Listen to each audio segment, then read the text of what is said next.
Gue tahu bahkan beberapa yang nonton ini ada yang nonton di kafe. Lu perhatikan, kalau lu buat lu yang lagi nonton di kafe, lu perhatikan sekitar lu. Itu adalah generasi yang sudah rusak. 80% mungkin lagi scrolling TikTok.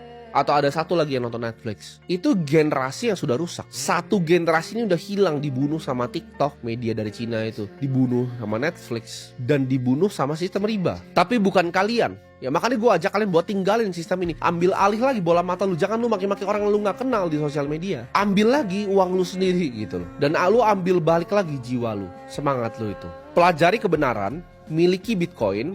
Kuasai AI. Dan kuasai masa depan lu sendiri. Pada saat nanti dunia runtuh di 2030 ya, mereka menangis dan kita akan memimpin di sini. Karena gue sebut di sini ya, kita bukanlah generasi yang dilahirkan untuk jadi generasi yang nyaman. Kita adalah generasi ya yang ditakdirkan untuk mengakhiri perbudakan-perbudakan ini. Dunia itu sedang menunggu nama-nama kalian nanti ditulis di sejarah. Dan ini semua adalah awal dari kebangkitan kita.